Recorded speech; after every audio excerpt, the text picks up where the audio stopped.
Hello viewers, welcome to UPSC chronicle. और आप देख रहे हैं एंशिएंट इंडिया की लेक्चर सीरीज, जिसमें हम लोग न्यूलिथिक पीरियड को डिस्कस कर रहे हैं। अब तक जो हमने पढ़ा है उसको जल्दी से एक बार रिकैप कर लेते हैं, फिर हम आज की लेक्चर शुरू करेंगे। तो पिछले वीडियोस में एक्चुअली दो वीडियोस बने हुए हैं। इससे पहले न्यूलिथिक पीरियड को लेकर के दो वीडियोस बने हुए हैं।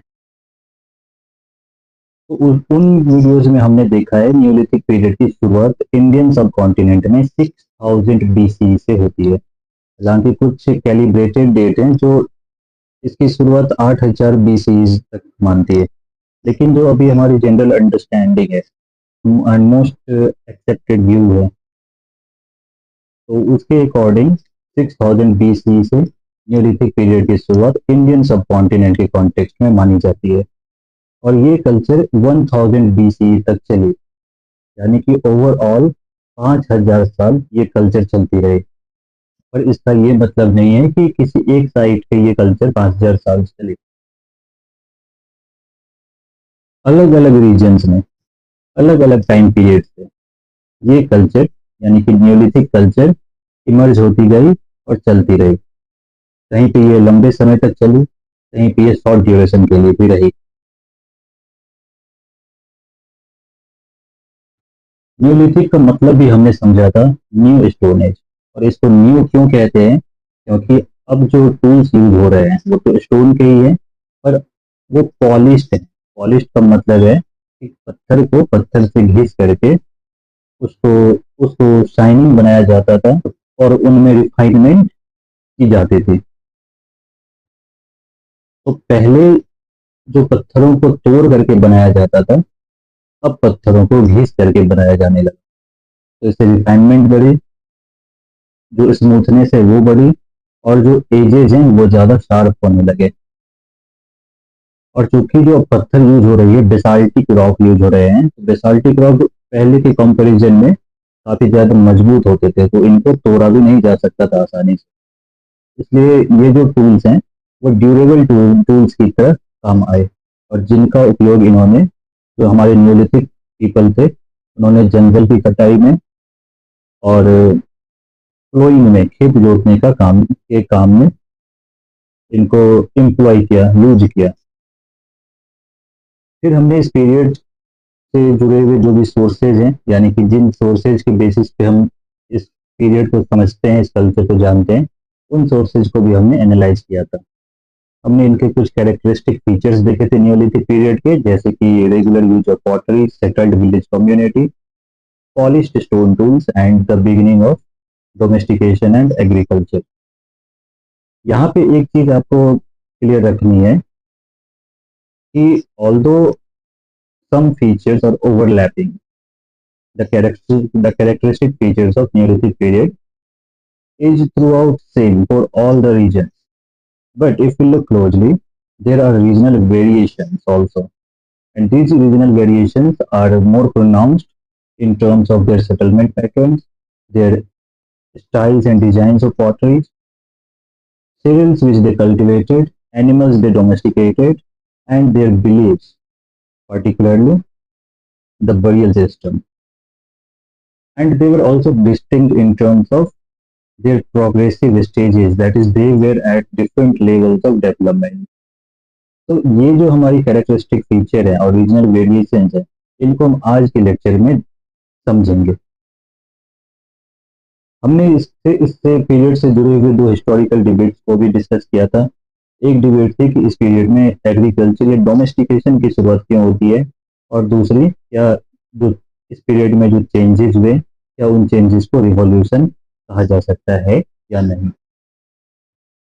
इन हिस्टोरिकल डिबेट्स के ऊपर हमने कई सारे ओपिनियंस देखे, उनको क्रिटिकली एनालाइज करके भी देखा, और फिर हमने इस पीरियड में जो भी चेंजेस आए हैं, ह्यूमन के जितने भी एस्पेक्ट्स हैं, उन सारे एस्पेक्ट्स में हमने चेंजेस देखा। जैसे उनके सबसिस्टेंस में हमने चेंज देखा कि वो फूड गैदरिंग से फूड प्रोड्यूसिंग स्टेज पे आ गए हैं।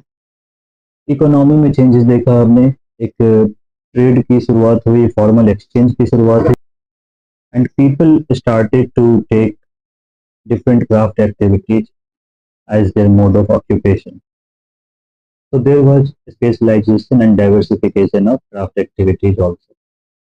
In political aspects, we have seen the rise of a new political element, and actually हम हमारे पास डायरेक्ट एविडेंस नहीं है इस पॉलिटिकल एलिमेंट की राइज की या पॉलिटिकल अथॉरिटी की, लेकिन इनडायरेक्टली हम कुछ एविडेंसेस को इंटरप्रेट करके हम इस कंक्लूजन पे पहुंच सकते हैं, या जैसे कि हाउस स्ट्रक्चर और ग्रेनरीज। हाउस स्ट्रक्चर में हमने देखा था एक सर्कुलर अरेंजमेंट थी और बीच में एक ओवल शेप की या राउंड शेप की या रेक्टेंगुलर शेप की हाउस थी। तो जिससे ये इन्फर किया गया कि ये जो बीच वाली सेटलमेंट है, बीच वाली हाउस है, ये किसी मैन ऑफ अथॉरिटी की या सेंट्रल फिगर की या पॉलिटिकल अथॉरिटी वाले किसी पर्सन की घर रही होगी। And the presence of granaries also direct us towards this political entity, because granaries are used for storing food grain, and it is possible that food grains were collected as a form of tax. So there is a theory of appropriation and collection of tax in the form of grain. So granaries also indirectly tells us about this political entity. We call them local chiefs. So there was the rise of local chiefs. In society, we have seen the society is becoming complex, more and more complex.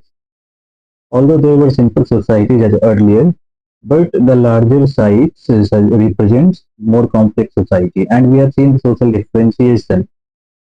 And this social differentiation is visible in terms of the house structure and the quality and quantity of grain goods. In cultural sphere, we have seen the beginning of gift system, community feasting, and burial system and grave routes becoming complex and elaborate.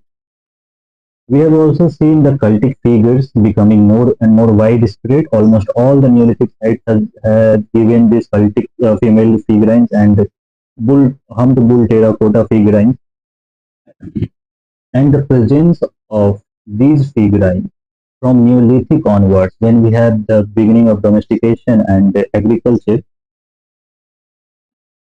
these figurines are associated with fertility rituals. तो यहाँ तक हमने अपने पिछले video में cover किया हुआ था। आज की वीडियो में हम एक इम्पोर्टेंट चीज को डिस्कस करेंगे, वो है न्यूलिथिक साइट की geographical distribution and the regional characteristic. तो न्यूलिथिक जो कल्चर है, हमें पता है कि 6000 बीसी से शुरू हुई और 1000 बीसी तक चलती रही, और इंडियन सब कॉन्टिनेंट के अलग अलग रीजन्स में अलग अलग टाइम पीरियड पे ये कल्चर चलती रही। तो न्यूलिथिक कल्चर को हम टाइम पीरियड के बेसिस पे भी क्लासिफाई कर सकते हैं। वही एक बात मैं आपको बताऊं, जैसे कि ये जो हम देखते हैं कि 6000 बीसी से चली और 1000 बीसी तक चलती रही, और इस टाइम पीरियड में सिर्फ न्यूलिथिक कल्चर ही नहीं आई। इसी टाइम ड्यूरेशन में around 3000 BC we see the rise of a new culture known as Chalcolithic culture. That is the beginning of copper along with stone, copper plus stone culture. तो जो settlement है, early settlement, क्योंकि Neolithic site की पहचान हम करते हैं settlement से, लेकिन जो अर्ली सेटलमेंट है वो किसी किसी रीजन्स में न्यूलिथिक कॉन्टेक्स्ट में नहीं हुई, वो चालकोलिथिक कॉन्टेक्स्ट में भी हुई।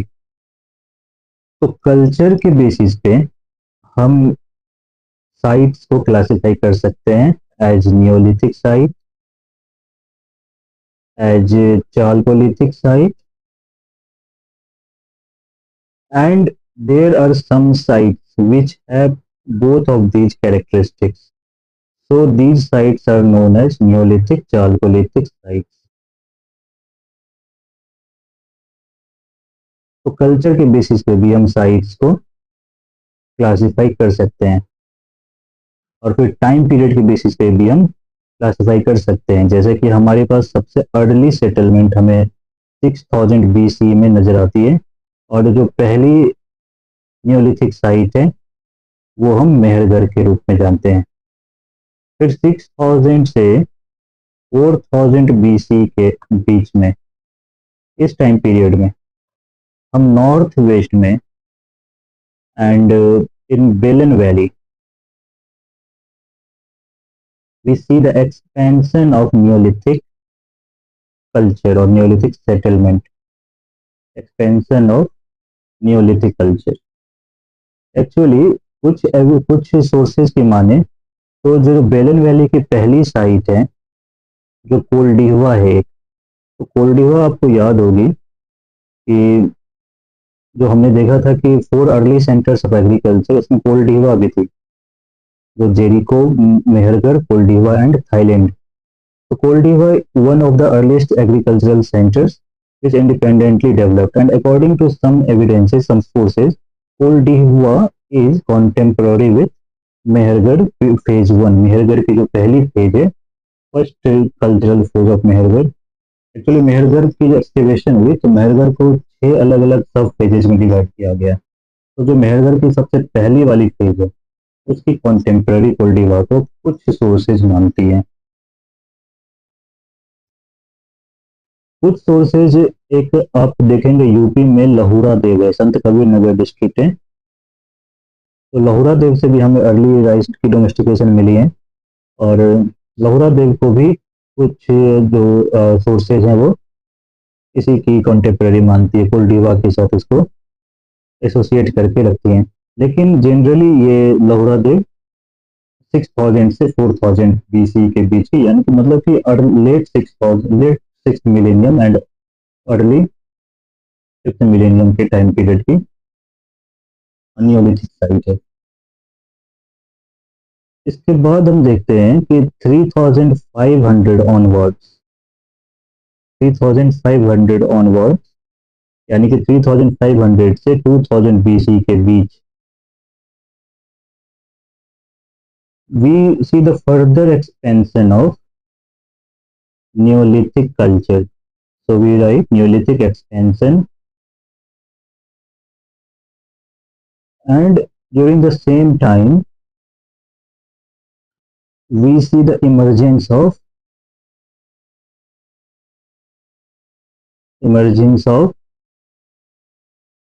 Chalcolithic culture. इसी टाइम पीरियड में हम चालकोलिथिक कल्चर की भी इमरजेंस देखते हैं।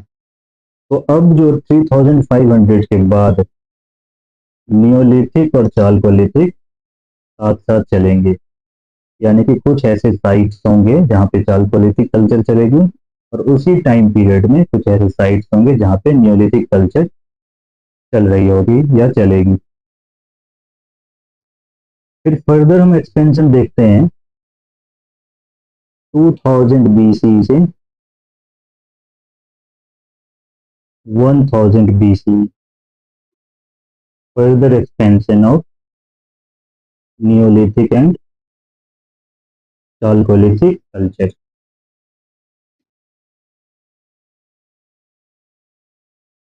तो टाइम पीरियड के बेसिस पे भी हम कल्चर्स को या साइट्स को आइडेंटिफाई कर सकते हैं, और कल्चर के बेसिस पे भी हम साइट्स को आइडेंटिफाई कर सकते हैं। तो अब हम देखेंगे कि टाइम पीरियड के बेसिस पे जो कल्चरल सीक्वेंस, यानी कि इंडियन सब कॉन्टिनेंट में जो सेटलमेंट हुई, वो किन किन रीजन्स में किन किन टाइम पीरियड में हुई, इससे हमारी एक अंडरस्टैंडिंग बढ़ जाएगी मैप को लेकर के, और फिर एक क्लैरिटी भी आएगी कि इंडिया में जो डेवलपमेंट है, अर्ली डेवलपमेंट, उसकी भी एक बैकग्राउंड स्टोरी क्लियर होती चली जाएगी। तो इस टाइम पीरियड के बेसिस पे हम देखते हैं कि साइट्स कौन कौन से नियोलिथिक साइट्स। सबसे पहली, जैसा कि आपको पता है कि 6000 BC, 6000 BC में नियोलिथिक पीरियड की शुरुआत हुई। तो 6000 BC में जो पहली साइट है नॉर्थ वेस्ट में है, नॉर्थ वेस्ट। और हम बेलन वैली में भी एक साइट मान सकते हैं, बेलन वैली में भी एक साइट मान सकते हैं, कोल्डीवा। कोल्डीवा कोल्डीवा अभी प्रयागराज डिस्ट्रिक्ट में आती है। नॉर्थ वेस्ट में जो अर्लीस्ट साइट है वो आप सबको पता है कि वो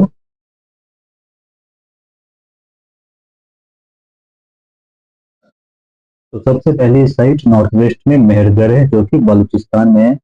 और दूसरी इसी टाइम पीरियड में हम अगर माने तो सोर्सेज की, तो बेलन वैली में भी एक साइट है कोल्डीवा जो कि प्रयागराज डिस्ट्रिक्ट उत्तर प्रदेश में है।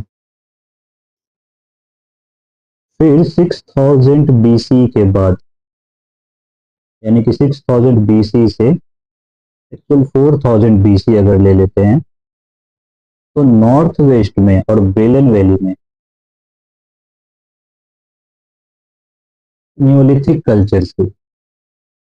और ध्यान देना, ये दोनों ये जो कल्चर्स हैं, these are neolithic cultures, these are neolithic, ये दोनों ही न्यूलिथिक हैं। चालकोलिथिक अभी नहीं आई है, चालकोलिथिक आएगी, चालकोलिथिक कल्चर आएगी 3500 BC में। तो उससे पहले जो भी कल्चर्स हैं, सेटलमेंट्स हैं, वो न्यूलिथिक कॉन्टेक्स्ट में होगी, 6000 BC से 4000 BC के बीच।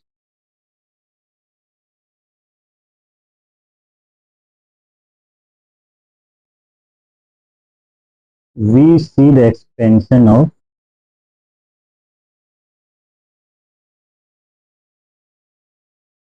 Neolithic culture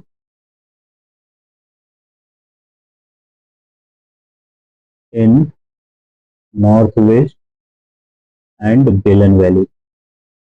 नॉर्थ वेस्ट और बेलन वैली में हम न्यूलिथिक कल्चर की फर्दर एक्सपेंशन देखते हैं 4000 BC तक। तो नॉर्थ वेस्ट में जो कल्चर्स हैं, नॉर्थ वेस्ट में जो अब इस टाइम पीरियड में जो न्यूलिथिक कल्चर्स हैं, और इधर बेलन वैली में जो कल्चर है, सॉरी साइट्स हैं, Belan valley site which are neolithic. तो नॉर्थ वेस्ट में एक तो मेहरगढ़ हमने देखा ही था।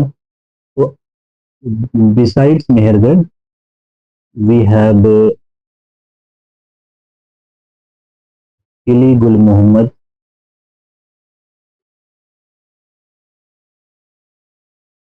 रहमान ढेरी,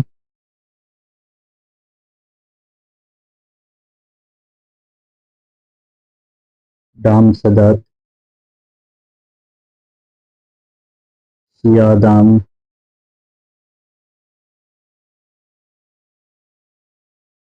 मुंडीगढ़, जलीलपुर, गुमला, और भी कई सारे बहुत सारी साइट्स हैं। तो ये कुछ हैं साइट्स जो, जिसमें से आप कुछ चीज़ों को, 4-5 साइट्स को ध्यान में रख सकते हैं ताकि मैप में आपको आसानी हो। वहीं बेलन वैली में तो हमने देखा ही था, आपको याद होगी बेलन वैली में हमने चौपानी मांडो का जिक्र किया था मेसोलिथिक कॉन्टेक्स्ट में। तो चौपानी मांडो, तो चौपानी मांडो अब जो है मेसोलिथिक से न्योलिथिक में आ चुकी है। फिर कोल्डीवा हमने देखा ही था। फिर हमने एक और यहाँ पे देखते हैं साइट महागरा, कुंझुन। एक्चुअली कुंझुन हम यहाँ पे इससे लिख रहे हैं, कुंझुन बेलन वैली साइट नहीं है, कुंझुन एक सोन वैली साइट है, सोन वैली साइट है, और ये मध्य प्रदेश में है। बाकी ये तीनों यूपी में है, और ये तीनों बेलन वैली साइट है। तो बेलन वैली से बेहतर होगा लिखना कि चूंकि ये जो तीनों चारों साइट्स हैं, ये विंध्यास माउंटेन आपको ध्यान में होगी, तो विंध्यास के नॉर्दर्न जो फ्रिंजेज हैं, तो नॉर्दर्न साइड के विंध्यास में ये सारे साइट्स हैं। नॉर्दर्न विंध्या माउंटेन के नॉर्दर्न फ्रिंजेस में, नॉर्दर्न साइड में ये सारी साइट्स हैं। तो बेलन वैली भी लिख सकते हैं या विंध्यन साइट्स भी इसको लिख सकते हैं। तो यहाँ पे हम फर्दर एक्सटेंशन देखते हैं न्यूलिथिक कल्चर की, यानी कि इन सारी साइट्स पे अब हम सेटलमेंट देखेंगे, permanent settlement, emergence of village, regular use of potteries, animal domestication, agriculture, and other characteristics that are associated with Neolithic culture. तो 4000 BC तक हमने यहाँ तक एक्सपेंशन देखा। क्योंकि नॉर्थ वेस्ट में एक्सपेंशन हुई, क्योंकि नॉर्थ वेस्ट में एक साइड मेहरगढ़ ऑलरेडी थी, तो हो सकता है कि मेहरगढ़ के कॉन्टेक्ट मेहरगढ़ के कॉन्टेक्ट में आकर के या मेहरगढ़ से इंस्पायर होकर के नॉर्थ वेस्ट में ये कल्चर फैले। सिमिलरली बेलन वैली में भी हमने चौपानी मांडो ऑलरेडी मेसोलिथिक साइट देखी हुई थी। उल्डीवा एक नियोलिथिक साइट हम इसी टाइम पीरियड में देखते हैं, अर्लीस्ट 6000 BC के around. So these regions were already fertile, already progressive, and these were the early centers of agriculture. Therefore, domestication and permanent settlement started and expanded in these regions initially. But 4000 BC के बाद, and more importantly after 3500 BC, if we look at the geographical scene of Indian subcontinent from 3500 BCE. So from 3500 BCE, we have three cultures growing side by side.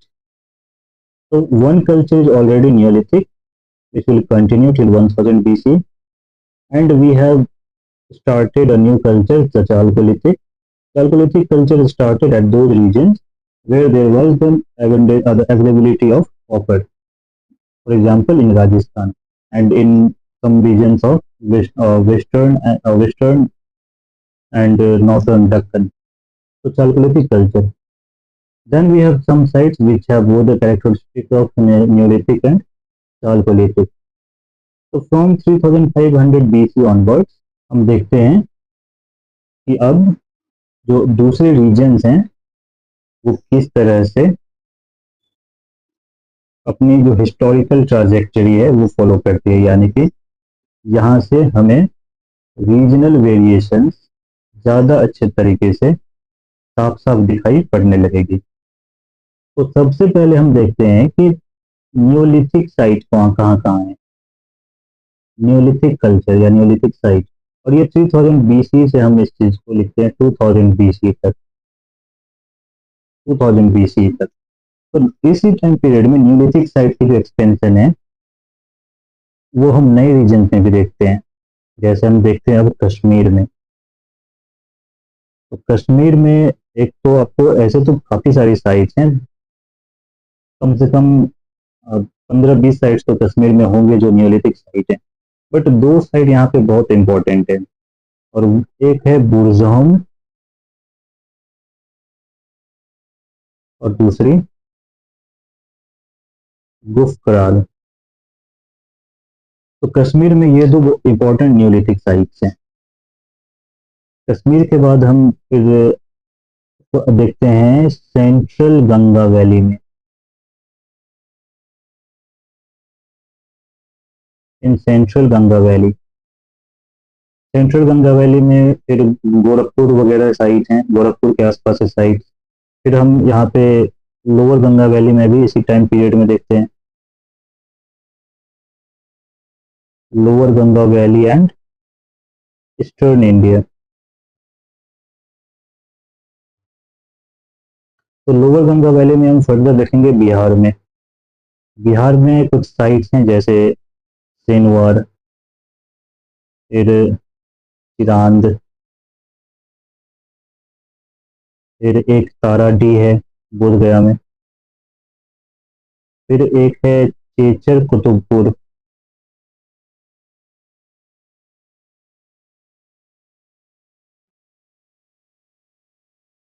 एक और site है मनेर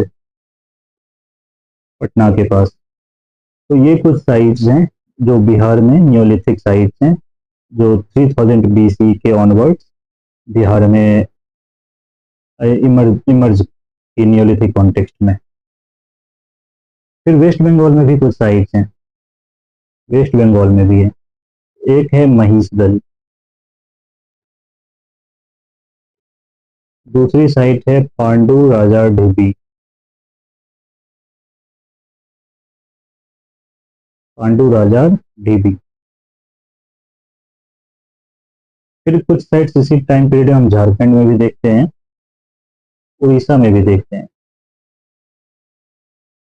कुछ sources कहते हैं कि जो नॉर्थ ईस्ट रीजन्स हैं, जैसे असम में या मेघालय है, तो यहाँ भी इसी टाइम पीरियड में न्यूलिथिक साइट्स इमरजेंस आई। हालांकि as of now we have no calibrated date, so we are not sure calibrated date, कोई साइंटिफिक डेट नहीं है अभी न्यू नॉर्थ ईस्टर्न साइड्स के लिए, क्योंकि वो ज़्यादा एक्सप्लोर नहीं हुई है वो साइड। तो हम श्योर नहीं है कि इसी टाइम पीरियड में न्यूलिथिक में आए और जो नॉर्थ ईस्ट की साइड से वहाँ पे न्यूलिथिक कल्चर इमर्ज करी, या फिर वो बाद की बात है।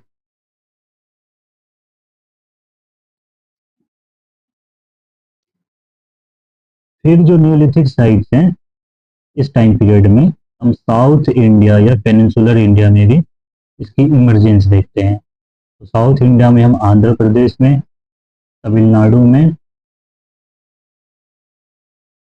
एंड कर्नाटका में इसकी अर्ली इमरजेंस देखते हैं।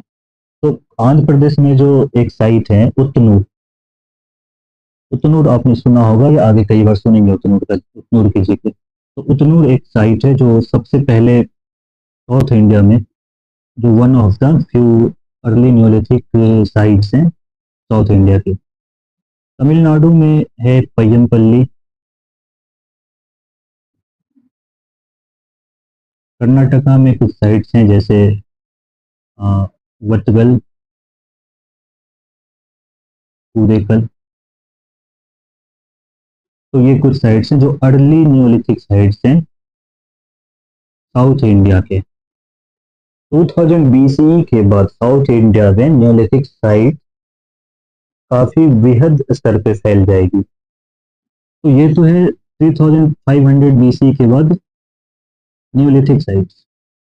फिर इसी टाइम पीरियड में हमने देखा है कि चालकोलिथिक कल्चर्स भी डेवलप हुई। तो चालकोलिथिक कल्चर्स उन रीजन्स में डेवलप हुई जहाँ पे कॉपर इजीली अवेलेबल है। तो ये हम देखते हैं राजस्थान एंड एडजॉइनिंग एरिया।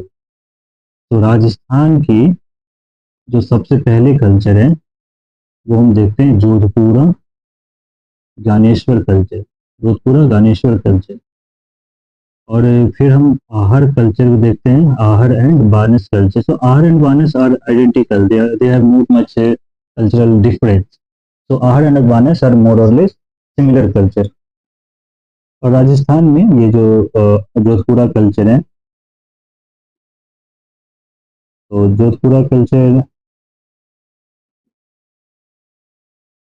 तो ये जो जोधपुरा कल्चर है राजस्थान में, तो राजस्थान के ये नॉर्थ ईस्टर्न पार्ट में, और आहर and बानस culture south east Rajasthan में। तो ये मैप वर्क में आप देखेंगे इसको मैप में तो ज़्यादा अच्छे से आइडेंटिफाई कर पाएंगे। तो ये है chalcolithic culture. There are some chalcolithic cultures which were neolithic also. तो next we will note down neolithic, chalcolithic. तो न्यूलिथिक चालकोलिथिक कल्चर में हम देखते हैं एक तो मालवा रीजन में है, फिर नॉर्थ दक्कन में। तो नॉर्थ दक्कन बेसिकली आती है southern Madhya Pradesh and northern Maharashtra. तो नॉर्थ दक्कन में कुछ रीजन्स हैं जैसे निवासा है, नवदा टोली, दाईमादा है। ये कुछ साइट्स हैं जो न्यूलिथिक चालकोलिथिक रहे थे, और इनकी इमरजेंस हुई थी 3500 BC के बाद से। तो ये हो गया पॉलिटिकल, सॉरी, ये कल्चरल सीन इंडियन सब कॉन्टिनेंट की। तो अब देख सकते हैं कि जब 6000 BC में हम लोग थे तो कितनी कम साइट्स थी जहाँ पे सेटलमेंट थी। वहीं जब हम 6000 से 4000 BC में आते हैं तो सेटल्ड साइट्स की नंबर हम नॉर्थ वेस्ट एंड बेलन वैली में ही देखते हैं।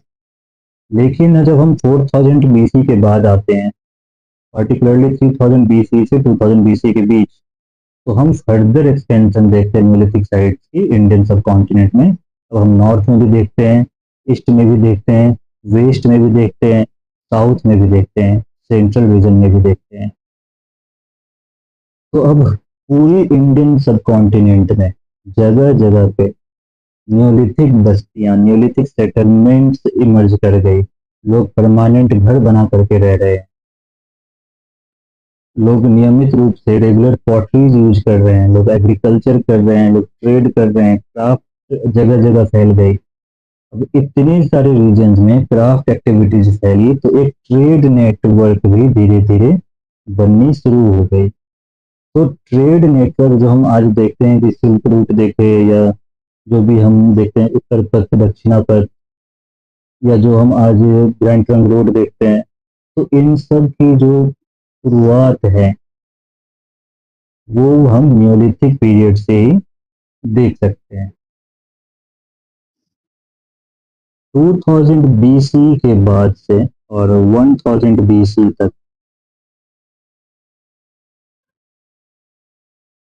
जो Neolithic and Chalcolithic cultures,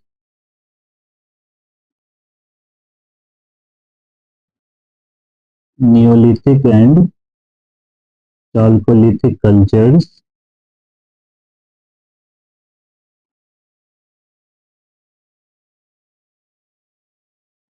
expanded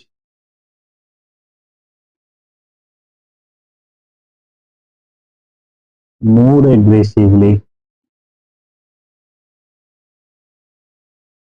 more aggressively. अब इस पीरियड में 2000 से 1020 तक तो न्योलिथिक कल्चर हम साउथ इंडिया में, नॉर्थ ईस्ट में, south India and north east, यहाँ पे हम न्योलिथिक कल्चर्स काफी ज्यादा पैमाने पर देखेंगे। और अब जो हम न्योलिथिक साइट्स देखते हैं साउथ इंडिया में, तो हम कई सारे टी नरसीपुर कर्नाटका में, मस्की, ब्रह्मगिरी, उपगल और बूदीहल और भी कई सारे साइट्स हैं। सिमिलरली आंध्र प्रदेश में नागार्जुन कोंडा या और भी कई सारे साइट्स हैं। तमिलनाडु में, केरला में कई सारे साइट्स हैं, ऐसे अनगिनत साइट्स हैं। नॉर्थ ईस्ट में भी हम देखते हैं असम में, तो एक तो है सारू थारू, एक और इम्पोर्टेंट है दाऊजाली हैडिंग, दाऊजाली हैडिंग। तो सारू थारू एंड दाऊजाली हैडिंग असम की न्योलिथिक साइट्स हैं। तो ये तो हो गई न्योलिथिक एंड चल्कोलिथिक की एक्सपेंशन। अब एक चीज जो आपको यहाँ पे ध्यान देनी है कि जब हम कल्चरल फेज में आगे बढ़ रहे हैं, जैसे हमने 6000 बीसी से शुरू किया, मेहरगढ़ हमने साइट देखी, कोलडीवा साइट देखी, बेलन वैली साइट देखी। फिर जब हम 3500 के बाद आए तो हमने और भी जगह साइट्स देखी, कश्मीर में देखा, सेंट्रल गंगा वैली में देखा, lower Ganga valley and eastern India में देखा, नॉर्थ ईस्ट में देखा, वेस्टर्न इंडिया में देखा, डेक्कन रीजन्स में भी साइट्स देखे। और फिर जब हम फर्दर 2000 बीसी के बाद आते हैं तो हम न्योलिथिक साइट्स सब देखते हैं साउथ इंडिया में और नॉर्थ ईस्ट में। लेकिन यहाँ पे एक चीज आपको मैं नोटिस करवाना चाहता हूँ कि जब हम 2000 बीसी में न्योलिथिक कॉन्टेक्स्ट में देखते हैं साइट, तो उस समय ये जो हमारे मेहरगढ़ थे, जो अर्ली हमारे न्योलिथिक साइट्स थे, क्या वो अभी भी न्योलिथिक साइट्स ही हैं या ये अभी नेक्स्ट कल्चरल स्टेज में पहुंच चुके हैं? तो दोस्तों ये जो हमारी अर्ली साइट्स हैं, खास करके नॉर्थ वेस्ट की साइट्स, ये अब हमारी पहुंच चुकी है चालकोलिथिक फेज में। एक्चुअली 3500 बीसी में से कॉपर की रेगुलर यूज हमें देखने को मिलती है। और जो हमारी नॉर्थ वेस्ट की साइट्स हैं, they had better trade relation, not just from Indian subcontinent, different regions of Indian subcontinent, but also from the outside world, like from Iran, from Afghanistan, from Central Asia. So the northwestern region were not only the earliest Neolithic sites, but they were also the most advanced of all the Neolithic sites in the Indian subcontinent. So when copper was discovered and the Neolithic already had the trade relations with different regions, so the use of copper spread in northwestern regions also, and northwestern regions entered into Chalcolithic phase as well from 3500 BC onwards. And from that time period,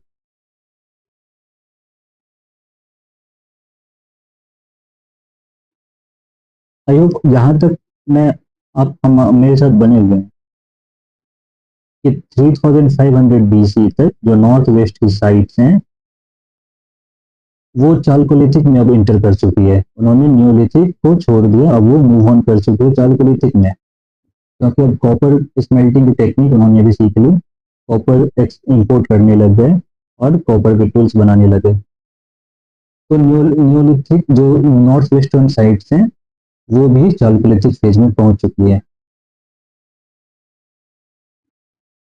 from 3000 BC northwest northwest entered into Chalcolithic phase।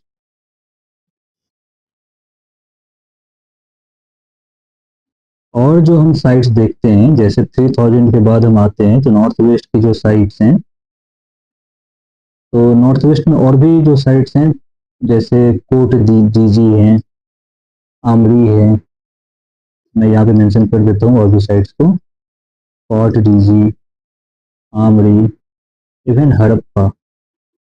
Harappa at this time period was a small village, very small village, backward village.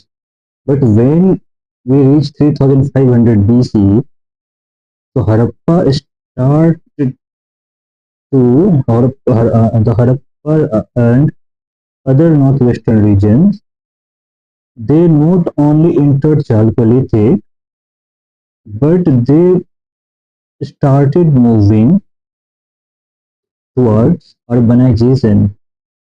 And from 3500 BC onwards, we see the elements of civilization, elements of urban civilization in northwest। और यही progress हो करके 2600 BC से 1900 BC तक, 2600 BC से 1900 BC तक एक most advanced civilization of its contemporary हम देखते हैं हड़प्पन सिविलाइजेशन के फॉर्म पे। And this Harappan civilization was no longer neolithic, it was Chalcolithic। Actually, it is called Bronze civilization. Bronze civilization. So it can be considered more advanced than Chalcolithic as well. Bronze civilization. Bronze is made from mixing alloying copper and tin। तो copper और tin को alloy, copper और tin को mix करके उसकी alloy बनाया और एक more advanced civilization, urban civilization की शुरुआत हो गई एक वृहद स्तर पर। हड़प्पन सिविलाइजेशन की जो रीच है, एक्सटेंट है, वो हम जब हड़प्पन कल्चर को, हड़प्पन सिविलाइजेशन को पढ़ेंगे हमारे नेक्स्ट वीडियो में, तब हम जानेंगे हड़प्पन सिविलाइजेशन के स्कोप। तो Harappan civilization was one of the most advanced civilization of its contemporary times। तो इसकी contemporary है जो मेसोपोटामियन civilization है, एक civilization है, तो उसमें हड़प्पन civilization एक remarkable civilization है, one of the most advanced civilization of its time। तो 2600 BC में यहाँ पे आप देख सकते हैं कि 2600 BC में नॉर्थ वेस्ट रीजन्स में एक सिविलाइजेशन, अर्बन सिविलाइजेशन की शुरुआत है। यानी कि हम देखते हैं कि यहाँ पे अब विलेज नहीं रहे, ये जो नॉर्थ वेस्ट है that has transitioned from village to city। But again, I must clarify, not all the sites have transitioned from village to city. Some sites have remained village sites, but still we see the rise of cities in northwestern regions at a time when we have Neolithic in South India, in Gangetic Valley in northeast, in Belen Valley and even some sites of Northwest itself. So the regional difference is pretty much clear here. जो developmental stage है वो अलग अलग regions की अलग रही है same time period में भी। तो जब 6000 BC में थे हम लोग, तो नॉर्थ वेस्ट में सेटलमेंट हो गई थी, लेकिन बाकी जगहों पर जो हम यहाँ पे देखते हैं, चलो एक और चीज यहाँ पे आप टेबल बना देता हूँ तो यहाँ से ज्यादा क्लियर हो जाएगी चीजें।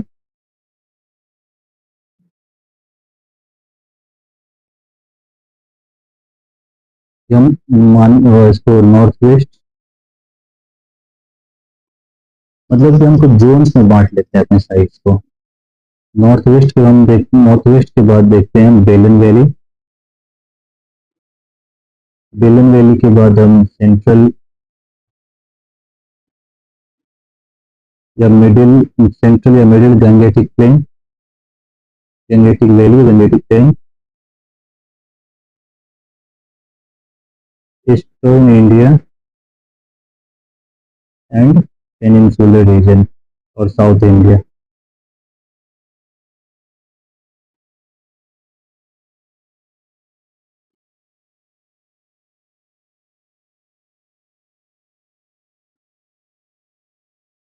6000 BC, 6000 to 4000 BC, 2500 से 2000 BC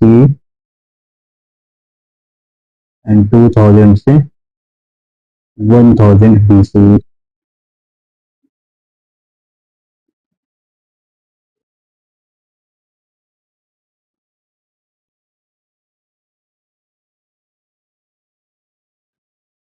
6000 BC नॉर्थ वेस्ट में नियोलिथिक कल्चर आ चुकी है, लेकिन बेलन वैली अभी भी मेसोलिथिक में, एक्सेप्ट ओल्ड हुआ, बट द जनरल जो हम सीन देखेंगे बेलन वैली की वो अभी मेसोलिथिक नहीं है। तो मेसोलिथिक एक्सेप्ट ओल्ड हुआ। Central Ganga valley Mesolithic, eastern India Mesolithic, peninsular reason Mesolithic.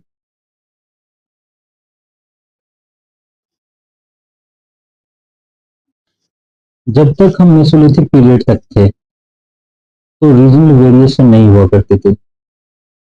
Regional variation, differentiation, ये सभी नियोलिथिक के साथ आई है। तो नियोलिथिक पीरियड में एंटर करने के बाद हम रीजनल वेरिएशन भी देखने लगते हैं। तो यहाँ पे हम देख सकते हैं कि नॉर्थ वेस्ट नियोलिथिक फेज में आ चुकी है, लेकिन बाकी जो रीजन है वो अभी भी मेसोलिथिक कल्चरल जोन में ही है।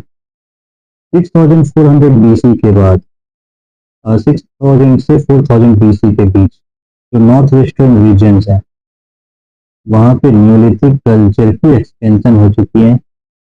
सिमिलरली बेलन वैली में भी नियोलिथिक कल्चर की एक्सपेंशन हो चुकी है, लेकिन बाकी अभी हर जगह पे Mesolithic Mesolithic even peninsular reason भी मेसोलिथिक ही चल रही है।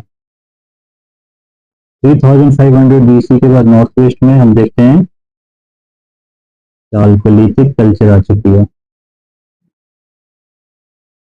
यानी कि एडवांस्ड हो चुकी है यहाँ से। और बेलन वैली, इस समय बेलन वैली अभी नियोलिथिक नहीं है।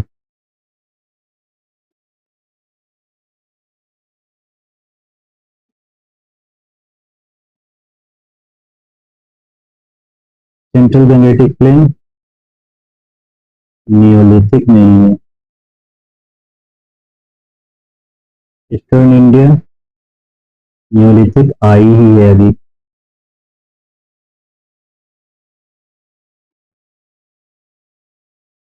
सेंट्रल गंगेटिक वैली में नियोलिथिक आई है।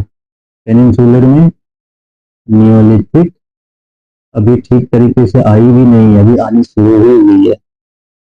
पेनिनसुला में तो जो सही तरीके से अगर हम देखें सही मायने में, तो 2000 BC के बाद ही नियोलिथिक हम सही मायने में मान सकते हैं, जब एक्सपेंशन हुई है। फिर 2000 अब यहाँ पे देखो कि चालकोलिथिक है, नॉर्थ वेस्ट तो एक्चुअली यहाँ से एडवांस होकर के इसी टाइम पीरियड में एक अर्बन सिविलाइजेशन बन चुकी है, जो हम हड़प्पन सिविलाइजेशन के फॉर्म में देखते हैं, तो वो इसी टाइम पीरियड में बनी थी। लेकिन जब हम 2000 से 1000 BC के बाद देखेंगे, ये वापस से पोस्ट अर्बन चालकोलिथिक कल्चर में वापस से आ जाती है। और इस समय जो बेलन वैली है वो चालकोलिथिक फेज में जाती है। नॉर्थ वेस्ट में देख सकते हैं चालकोलिथिक से जाकर के ये अर्बन सिविलाइजेशन में जाकर के ये वापस से रूरल कल्चर आ जाती है। अर्बन सिविलाइजेशन खत्म हो जाती है, डिजेनरेट हो जाती है, और चालकोलिथिक कल्चर फिर आती टूट करके। यानी कि ये पहले north western region Chalcolithic phase में गई, एडवांस्ड हो गई, इनफैक्ट ब्रॉन्ज फेज में चली गई, और ब्रॉन्ज से वापस से ये चालकोलिथिक फेज में आ गई। वही बेलन वैली अभी चालकोलिथिक में गई हुई है। एक तो छूट ही गई, कश्मीर वाली भी हमें यहाँ पे दिखाना था, क्योंकि जो हम देखते हैं कि बेलन वैली या सेंट्रल गंगेटिक वैली, यहाँ से कश्मीर की जो फेज है वो सेंट्रल गंगा वैली के जैसी है। लेकिन सेंट्रल गंगा वैली यहाँ से न्योलिथिक से चली गई चालकोलिथिक में, चालकोलिथिक में चली गई। लेकिन जो कश्मीर है, कश्मीर न्योलिथिक से चालकोलिथिक में ना जा करके वो चली गई मेगालिथिक कल्चर में। Megalithic, large stone age, and megalithic is also associated with iron culture. तो मेगालिथिक को हम बाद में देखेंगे हड़प्पन सिविलाइजेशन करके, मेगालिथिक को हम उस समय डील करेंगे। तो कश्मीर नियोलिथिक से चालकोलिथिक में नहीं गई, कश्मीर डायरेक्ट चली गई मेगालिथिक में। और बेलन वैली, सेंट्रल गंगेटिक वैली, ये सभी अभी चालकोलिथिक में ही है। पेनिनसुला 1000 BC तक, 1000 BC तक नियोलिथिक है अभी भी। और नियोलिथिक के बाद आफ्टर 1000 BC हम यहाँ पे थोड़ी बहुत कुछ कुछ रीजन्स में हम चालकोलिथिक देखते हैं, बट बहुत जल्द ही ये भी चली जाती है मेगालिथिक कल्चर में। पेनिनसुला भी चली जाती है मेगालिथिक कल्चर में। तो इस तरह से आप देख सकते हैं कि रीजन बाय रीजन जो ट्राजेक्टरी है डेवलपमेंट की वो किस तरह से अलग है। और ये जो चेंज है, ये जो ट्राजेक्टरी है, ये हमें नियोलिथिक पीरियड से दिखनी शुरू हो जाती है कि अलग अलग रीजन्स में डिस्टिंक्ट कल्चर रही है, अलग टाइम सेम टाइम पीरियड में भी। उम्मीद है कि अब ये टेबल आप लोगों को क्लियर हो चुकी होगी, और अब आप समझ चुके होंगे कि अलग अलग टाइम पीरियड में, एक्चुअली सेम टाइम पीरियड में अलग अलग रीजन्स अलग अलग कल्चरल स्टेज पे जा चुकी है। इसके बाद हम देखते हैं कि जो हमारे रीजन्स हैं, जैसे हमने देखा नॉर्थ वेस्ट बेलन valley, central Gangetic valley, eastern India peninsula, तो इनमें क्या कुछ रीजनल वेरिएशंस हैं।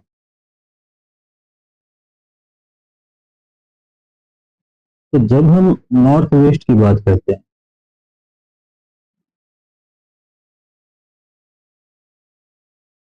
नॉर्थ वेस्ट, तो नॉर्थ वेस्ट में अर्लीस्ट साइट तो हमें 6000 BC में दिख जाती है मेहरगढ़। मेहरगढ़ के बाद फिर 4000 BC तक आते आते हमारे पास कई सारे नॉर्थ वेस्ट में साइट्स हैं। तो ये जो आप रीजन देख रहे हैं नॉर्थ वेस्ट की, तो these were the early centres, these were not just early centers, but these were also more advanced. Why they were more advanced? Because they had trade relations with Afghanistan, they had trade relations with Iran, and they had trade relations with Central Asian regions. Also, they had trade relations with other centers in the Indian subcontinent. So, because of this trade relation, because of the fertile regions, and because of the strategic location they were located at, northwestern regions were also the most advanced regions in the Neolithic period. यहाँ पे जो characteristics हैं और ये जो more advanced हैं, ये इसकी एविडेंस भी आर्कियोलॉजी भी इसको सपोर्ट करती है। जैसे कि हम देखते हैं कि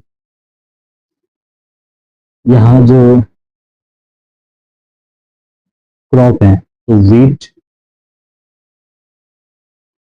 बार्ले, वीट बार्ले जेरिको में भी, जो वेस्ट एशियन कंट्री है, वेस्ट एशियन रीजन है, वहां भी वीट बार्ले थी। बट जो मोस्ट इंपॉर्टेंट है, Mehrgarh was one of the earliest centre of cotton production, so cotton being the distinct crop.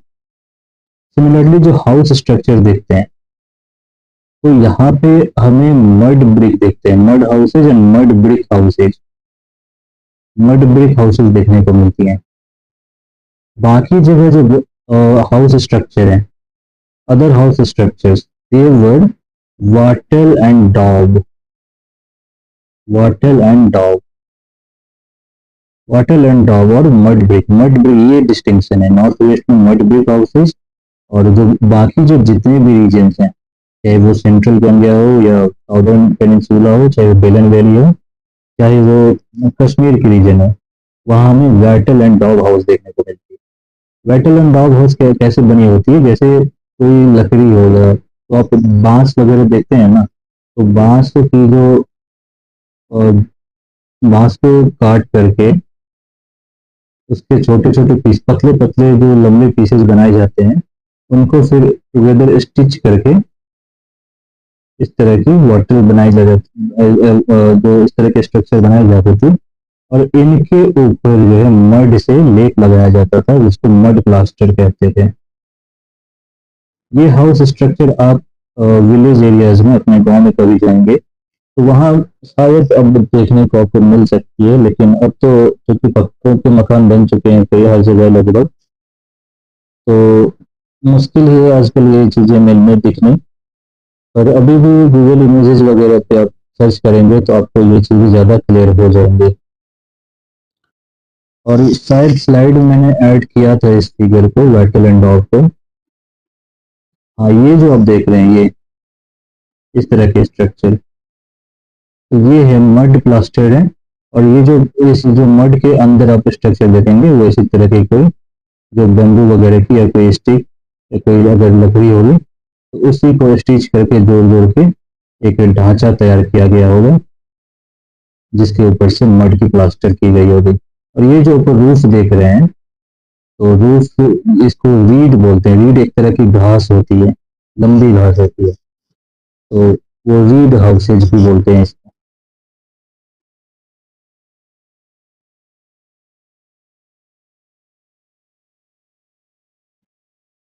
तो ये नॉर्थ वेस्ट की खास बात है, खासियत है।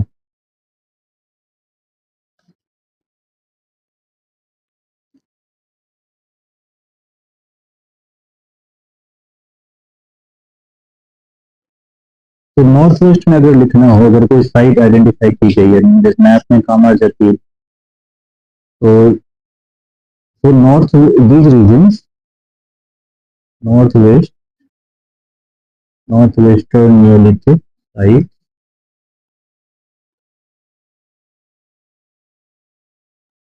were not just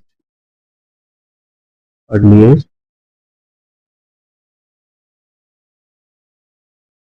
but were also at the most advanced phase। और अगर किसी ने पूछा कि ये क्यों मोस्ट एडवांस्ड फेज है, तो रीजन है कि because of its fertile region. आपको पता होना चाहिए कि Mehrgarh is known as the bread basket, fertile region, and trade links, and these trade links were both domestic and external.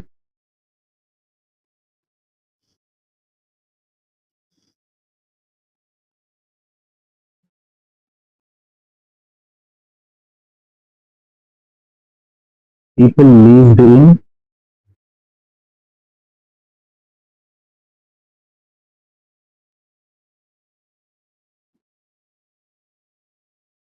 rectangular or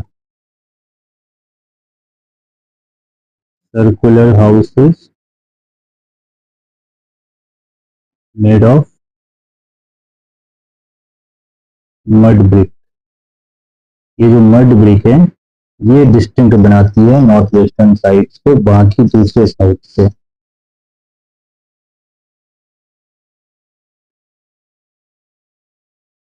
फिर यहाँ से हम देख सकते हैं कि Mehrgarh Mehrgarh was the earliest Neolithic site and Mehrgarh has given the evidence of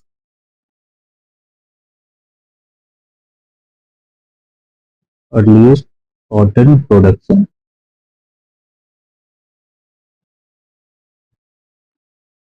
earliest cotton production की evidence हमें मेहरगढ़ से देखने को मिलती है। तो ये तो हो गई नॉर्थ वेस्ट की बात। नॉर्थ वेस्ट के बाद हम देखते हैं Belan valley sites.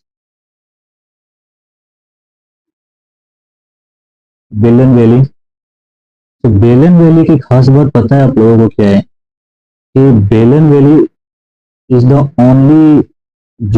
only the cultural zone, you can say only cultural zone where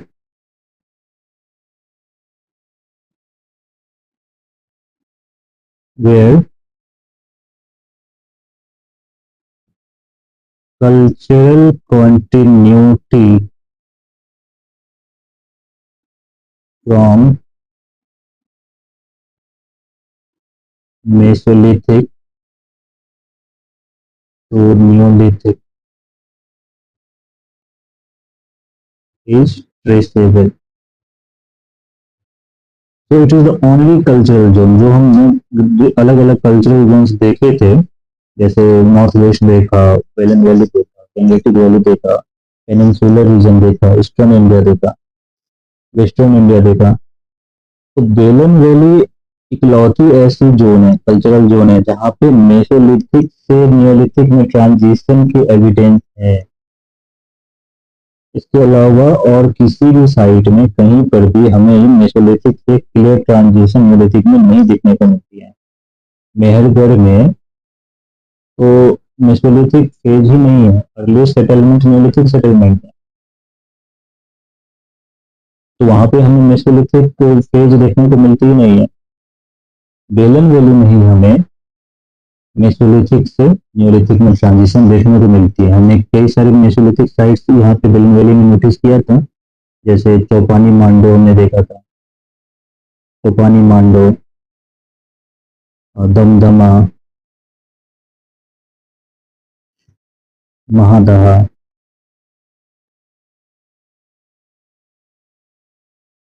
सराई महागाई, तो ये सारे मेसोलिथिक साइट्स हैं और these sites transition into Neolithic. ऐसी क्लियर कट एविडेंस हमें और किसी भी साइट से देखने को नहीं मिलती। दूसरी खास बात जो है इसकी ये है कि अर्लीस्ट एविडेंस ऑफ किस चीज की अर्लीस्ट एविडेंस मिलती है यहाँ से, कोल्डिवार से हमें किस चीज की एविडेंस मिली है, earliest evidence of domesticated rice.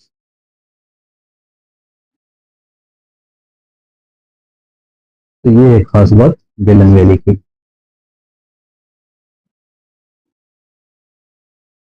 बेलन वैली के बाद हम आते हैं नॉर्थ में कश्मीर। कश्मीर की जो नियोलिथिक साइट्स हैं ये अपने आप में डिस्टिंक्ट है। डिस्टिंक्ट क्यों है? क्योंकि यहाँ पे हमें दो ऐसी चीजें दिखती हैं जो और कहीं पे नहीं दिखती। एक तो हमें यहाँ पे पिट ड्वेलिंग दिखती है, पिट ड्वेलिंग। आई थिंक ये कलर ठीक नहीं है, लाइट कलर हो गई।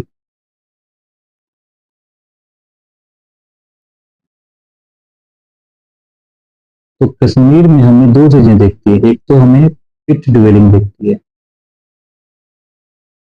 पिट ड्वेलिंग का क्या मतलब है कि मान लो जैसे ये ग्राउंड सरफेस है, तो ग्राउंड सरफेस में ऐसे ही एक पिट या गड्ढा खोद दिया जाता था, और ये जो सरफेस है नीचे, इस पे हम प्लास्टर यानी कि मड से ही प्लास्टर कर दी जाते थे। और जो कुछ स्टेयर्स यहाँ पे बने हुए होते थे, जिन लकड़ियों के स्टेयर्स होते थे,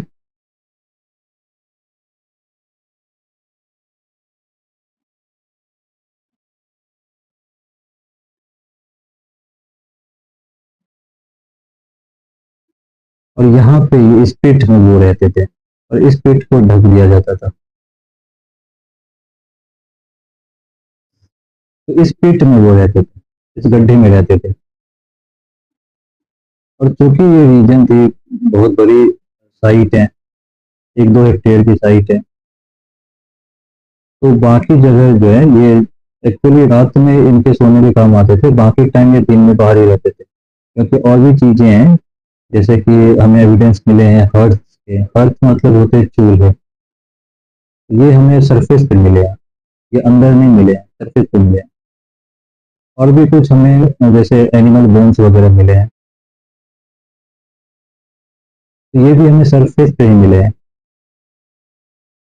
तो इससे ये पता चलता है कि ये जो पिट है ये इनके सोने के काम आते होंगे, और बाकी टाइम ये यहाँ से निकल कर सरफेस पे ही रहते थे।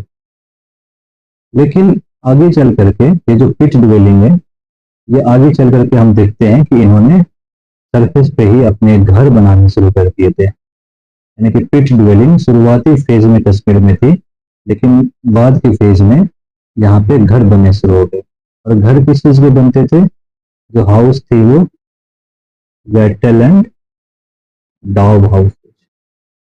ये जो वेटल एंड डॉग हाउसेज है, ये सारे न्यूलिथिक कॉन्टेक्स्ट में, सारे न्यूलिथिक साइट्स पे हम देखेंगे Vettel and dog. North western में हम देखते हैं कि मड ब्रिक की बनी हुई रहती है, mud brick houses north west में, बाकी हर जगह Vettel and dog houses. Kashmir में एक और जो कैरेक्टरिस्टिक है जो कश्मीर को अलग बनाती है, वो है dog burial. Dog burial along with human, इंसानों के साथ कुत्तों की भी बरियल है एक ही ग्रेव में। तो आइदर ये कोई रिचुअल रही होगी, या फिर उस डॉग की पर्टिकुलर पर्सन के साथ जो लगाव होगी, उसकी वजह से शायद इंसान की डेथ के बाद उसके पालतू कुत्ते को भी शायद मार करके उनके साथ ही बरी कर दी जाती थी। तो ये एक डिस्टिंक्ट कल्चर है जो कश्मीर में ही हमें देखने को मिलती है।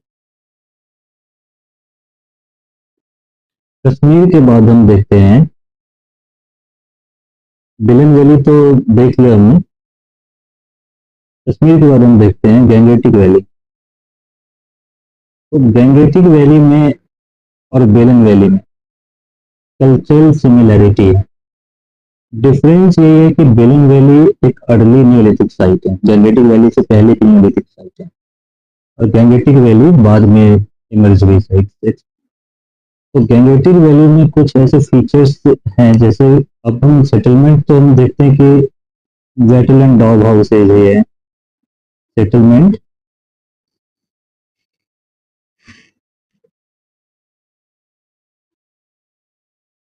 सेटलमेंट में जो हम हाउस स्ट्रक्चर देखते हैं, तो हाउस स्ट्रक्चर तो वेटल एंड डॉग हाउसेज ही हैं।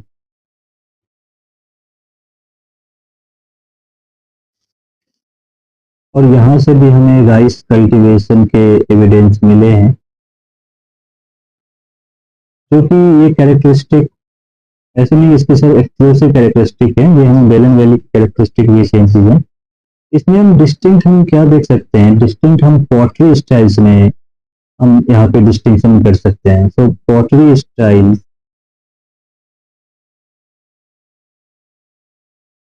स्टाइल्स में हम डिफरेंट कल्चर्स को डिफ्रेंशिएट कर सकते हैं, बरियल सिस्टम में कर सकते हैं। और एक चीज है, यहाँ पे हम डबल क्रॉपिंग की कुछ एविडेंसेस हमें यहाँ पे दिखाई देते हैं कि सेम फील्ड में विंटर एंड समर क्रॉप की कल्टीवेशन। तो ये कुछ है जनरेटिव वैल्यू से, हालांकि यहाँ पे ऐसी कोई डिस्टिंक्ट नहीं है कि जो इसको बाकी साइड से अलग बनाए, जैसे हम नॉर्थ वेस्ट में देखते हैं, या फिर हम जैसे कश्मीर वाले रीजन में देखते हैं, या जैसे हम साउथ इंडिया में देखेंगे। तो ये नेक्स्ट हमारी जोन है वो पेनिनसुलर रीजन है, और पेनिनसुलर या south India.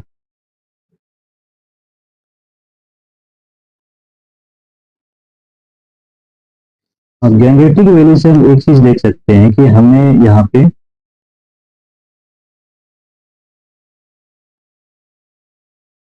Not Gangetic valley, that too in Belan valley.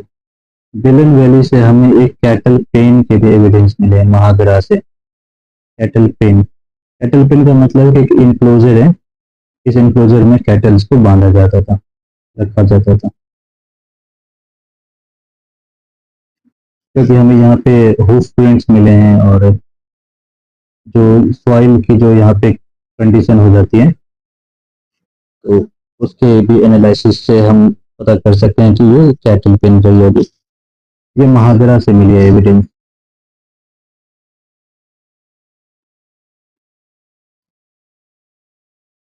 South India की जो कैरेक्टरिस्टिक फीचर है, यहाँ पे है एक जो सबसे, जो इसको अलग बनाती है साउथ इंडियन रीजन में लिथिक साइट को, वो है एश माउंट। एश माउंट, एश का मतलब होता है राख, माउंट का मतलब होता है टीला। एक्चुअली एश माउंट होती क्या थी, तो रिपीटेड बर्निंग ऑफ कैटल डंग, तो डंग को, कैटल डंग को रिपीटेड बर्निंग, इसकी जो रिपीटेड बर्निंग हो, तो इस रिपीटेड बर्निंग की वजह से एक माउंड बन जाती है। एक ही साइट पे बार बार डंग को जलाया जाएगा, तो वो टीला का रूप ले लेती है। यही जो एस माउंड है, ये हमें साउथ इंडियन साइड से कई सारे, सभी साउथ इंडियन साइड से नहीं मिले हैं, बट कई सारे साउथ इंडियन यूलिथिक साइड से हमें एस माउंड मिले हैं। तो the presence of S mound is the most important distinctive feature of south Indian side. और दूसरी चीज जो है, तो दूसरी चीज है यहाँ पे जो सेटलर्स थे, they were not agriculturist primarily, they were primarily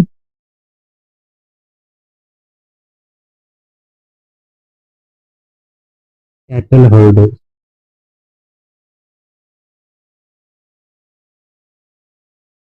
Agriculture was not practiced initially.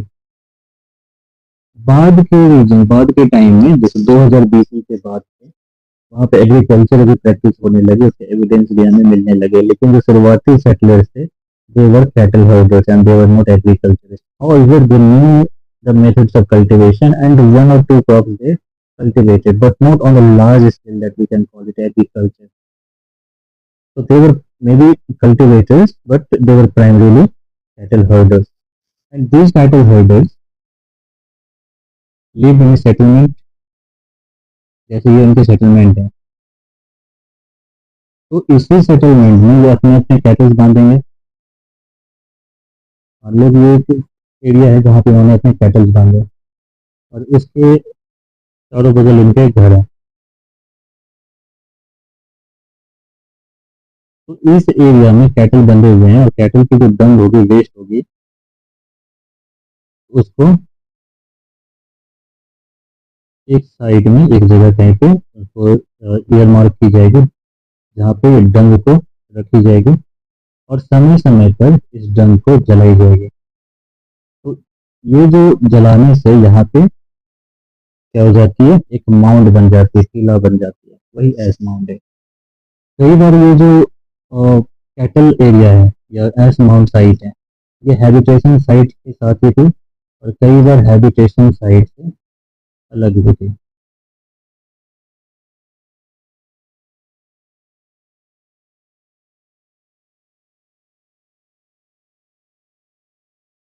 तो कई किसी साइट से ये एस माउंट और हैबिटेशन दोनों ही कनेक्टेड थी, जुड़ी हुई थी, एक ही जगह थी, और कहीं कहीं ये दोनों दो अलग जगह पे हुआ करते थे। हैबिटेशन साइट एक तरफ और ये जो एस माउंट साइट है वो दूर कहीं। तो ये साउथ इंडिया की कैरेक्टरिस्टिक फीचर्स है। तो आपने देखा कि तो हमने देखा कि डिफरेंट टाइम पीरियड्स में, जैसे 6000 BC से 1000 BC के बीच इंडियन सब कॉन्टिनेंट के अलग अलग रीजन्स में नियोलिथिक कल्चर तो चलती ही रही, लेकिन along with Neolithic Chalcolithic culture भी चलती रही। चालकोलिथिक कल्चर को हमने ज़्यादा डिटेल में यहाँ पे नहीं पढ़ा, क्योंकि इसको हम फिर आगे आगे पढ़ेंगे, जैसे हर कल्चर या बानस कल्चर या गणेश्वर जोधपुरा कल्चर, फिर मालवा वेयर कल्चर, काइथा कल्चर है, दाइमाबाद है। तो कल चालकुलेटर को हम एक सेपरेट क्लास में पढ़ेंगे और उसमें ज़्यादा हमें डिटेल में नहीं करना है, क्योंकि ऑलरेडी जो चीज़ें हम नियोलिथिक में देखते हैं, तो उसी चीज़ की डाइवर्सिफिकेशन, वही चीज़ ज़्यादा कॉम्प्लेक्स होकर के, मोर एडवांस होकर के हमें चालकुलेटिक में दिखेगी। जैसे हमें यहाँ सेटलमेंट दिखती है, तो सेटलमेंट हमें चालकुलेटिक में भी दिखेगी। बस चेंज क्या आ जाएगी कि जो हाउस की जो साइज है, पर्टिकुलर रूम है, वो मल्टी रूम्स में होंगे और एक रूम की साइज भी बड़ी हो जाएगी। यानी कि मटेरियल रिक्वायरमेंट, अब आप ही सोचो कि आपके घर की साइज बड़ी टोटली आप कब बनाओगे, जब आपकी मटेरियल रिक्वायरमेंट या मटेरियल एक्यूमुलेशन ज़्यादा होगी, आप चीज़ें खरीदोगे, लाओगे बाजार से, तो उसको फिर अरेंज करने के लिए, एडजस्ट करने के लिए आपकी जो घर की साइज है या कमरे की साइज है, वो तब बड़ी होती है। So Chalcolithic was the more advanced. People definitely were more luxurious. People were living more luxurious life, and it was technically sophisticated.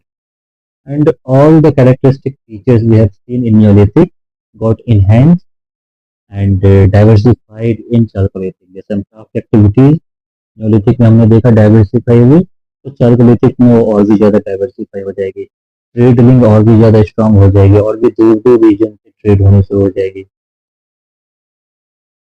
फिर जो हमारी कल्चरल बिलीव्स हैं, रिलीजियस बिलीव्स हैं, वो भी अकॉर्डिंगली चेंज होगी। जो हमारी कल्चर में, जो हम आज भी कॉपर के बने हुए जो यूटेंसिल्स हैं यूज करते हैं, तो वो चालकोलिथिक पीरियड से ही चलती आ रही है ये सारी कल्चर। तो जो हमारी बिलीव सिस्टम है वो और भी ज़्यादा वो स्ट्रांग हो गई चालकोलिथिक में। फिर जो पॉलिटिकल हम स्ट्रक्चर देखते हैं कि लोकल चीफ की राइट, तो वो भी एक्चुअली पॉलिटिकल के बारे में हमें ज़्यादा कुछ पता नहीं चल पाता है आर्कियोलॉजी से। लेकिन फिर भी जैसे हम ग्रेनरीज देखते हैं, ग्रेनरीज और भी ज़्यादा ग्रेनरीज बन रही है, mother goddess figures, artefacts, terracotta figurines, तो ये सारी चीज़ें नियोलिथिक में हमने देखी ही थी। तो यही सारी चीज़ें जो हैं चालकोलिथिक में इनहेंस हो जाएगी। तो Chalcolithic in A way is not distinct from Neolithic, it is the next cultural advance phase of.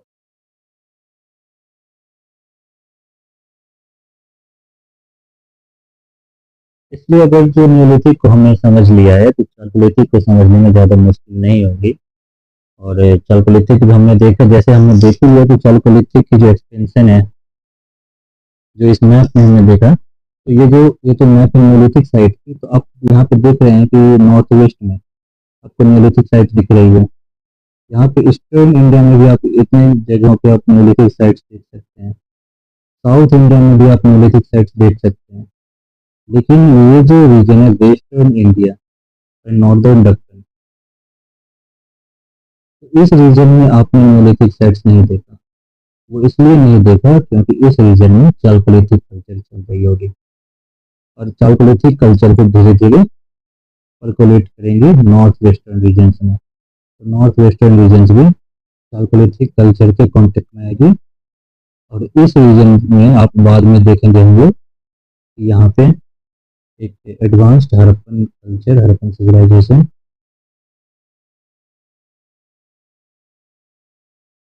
तो ये रीजन है, यहाँ पे मोर एडवांस्ड हड़प्पन सिविलाइजेशन है, देखेंगे थोड़ी देर में। तो न्योलिथिक पीरियड यहाँ पे हमारी खत्म हो जाती है। कुछ क्वेश्चंस हैं जो हम यहाँ पे कर लेंगे नेक्स्ट क्लास में। तो जो भी हमने देखा कि न्योलिथिक पीरियड में जो भी एडवांसमेंट हुई, जो भी चेंजेस हुई, अब इन चेंजेस को भले ही आप रिवोल्यूशनरी माने या ना माने, लेकिन डेफिनेटली ये जो न्योलिथिक एज है, न्योलिथिक कल्चर है, it is definitely a remarkable stage in the human evolution। तो न्योलिथिक पीरियड की ये जो लेक्चर है वो यहीं पे खत्म हो जाती है। नेक्स्ट वीडियो में हम कुछ क्वेश्चन के साथ आपसे फिर मिलेंगे, और पीवाईक्यू जो पूछी गई है अभी तक यूपीएससी मेंस में, बोथ हमारे जो अगर ऑप्शनल में और जीएस पेपर में, तो उसके साथ हम मिलेंगे, और फिर उसके बाद हम हड़प्पन सिविलाइजेशन शुरू कर देंगे। उम्मीद है कि आज की लेक्चर भी आपके लिए काफ़ी इंफॉर्मेटिव रही होगी, आपने बहुत कुछ सीखा होगा। आपको जो कल्चरल डेवलपमेंट है, जो रीजनल वेरिएशंस हैं, डाइवर्सिटी है, तो वो चीज़ें अभी आपको, तो ये रीजनल डिस्ट्रीब्यूशन भी आपको समझ में आई होगी, और जो कैरेक्टरिस्टिक फीचर्स हैं अलग अलग साइट्स के, अलग अलग जोन्स के, वो कैरेक्टरिस्टिक फीचर्स भी आपको समझ में आई होगी। तो मिलते हैं अपने नेक्स्ट वीडियो में।